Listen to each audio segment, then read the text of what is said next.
Ini sih bangkunya yang kosong.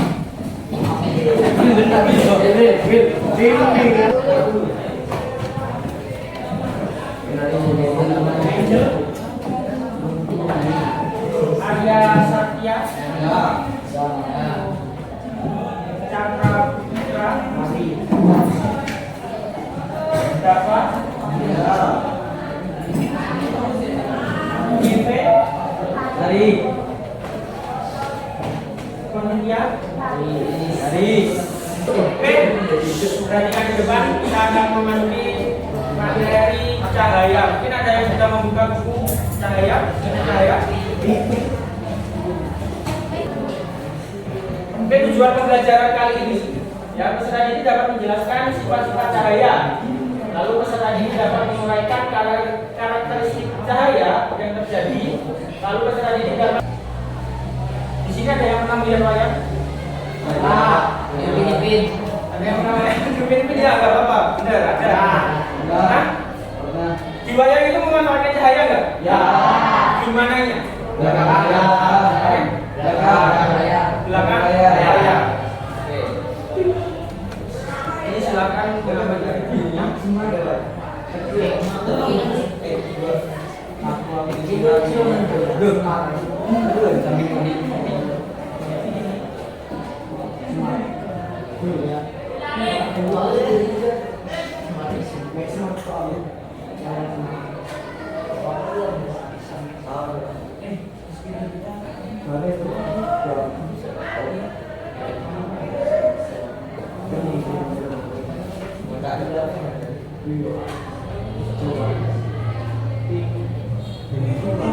Tidak ada suaranya, harusnya ada.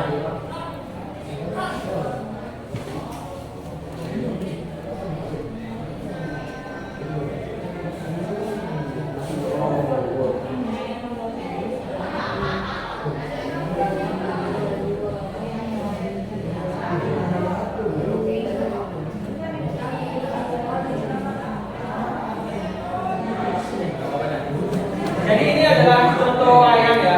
Ini adalah wayang yang menggambarkan atau dalamnya itu pengen menyampaikan sesuatu yang bermanfaat. Ya, ini tentang ilmu.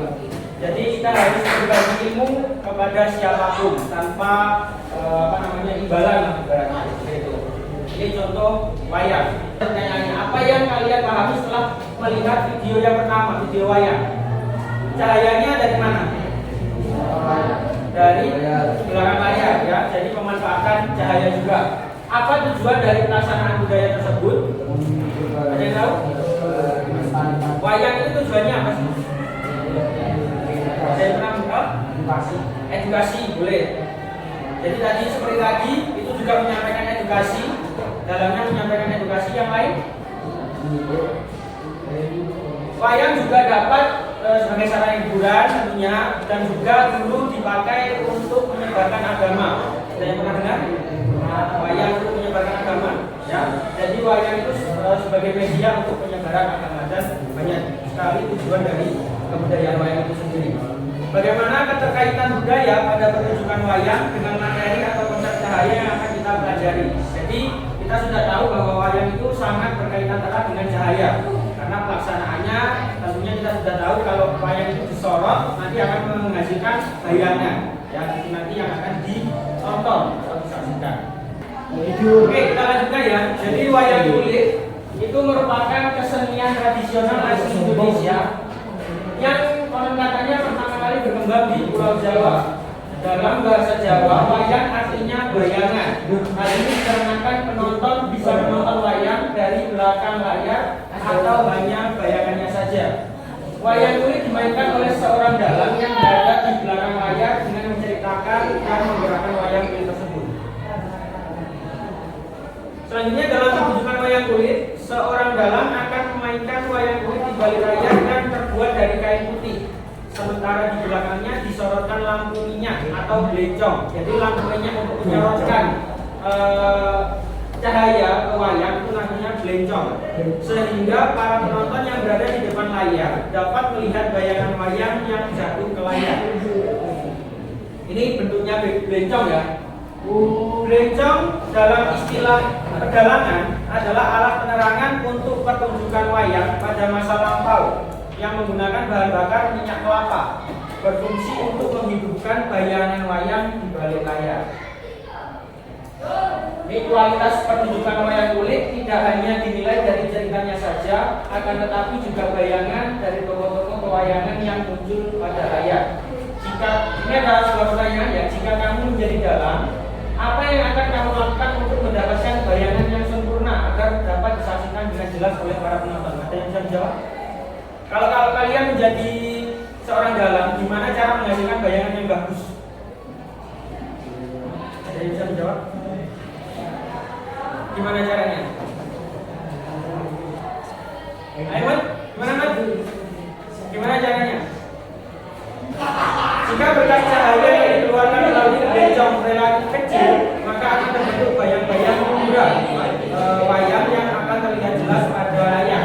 Akan tetapi jika berkas cahaya yang dikeluarkan melalui belencong relatif besar, selain terbentuknya bayang-bayang umbra, maka akan terbentuk bayang-bayang kabur atau umbra, sehingga bayangan wayang yang tampak pada layar menjadi kurang jelas.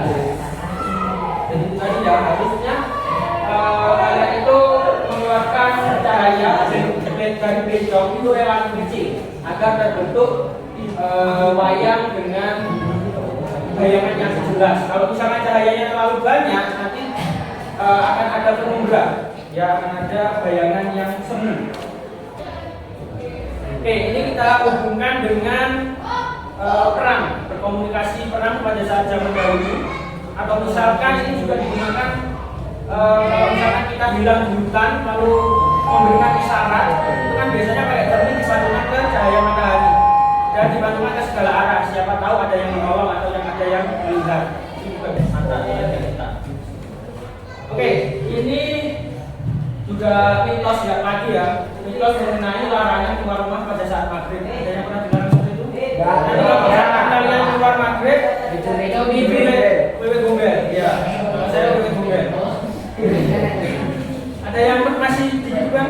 Ya, ada. Enggak. Los.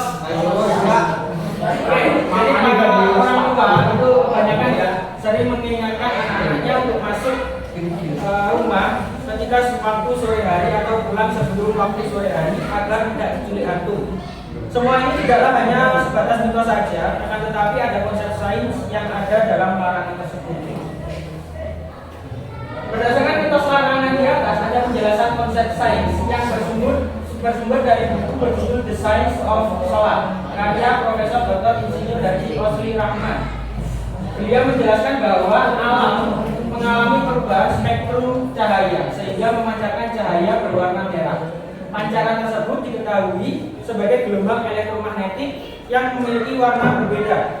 Spektrum cahaya tersebut mengandung energi, frekuensi, serta panjang gelombang yang berbeda-beda. Maka dari itu saat senja atau maghrib datang, spektrum warnanya akan selaras dengan frekuensi warna hantu maupun iblis, yaitu sama-sama berwarna merah keorenan. Oke, kali ini kita akan melakukan eksperimen sederhana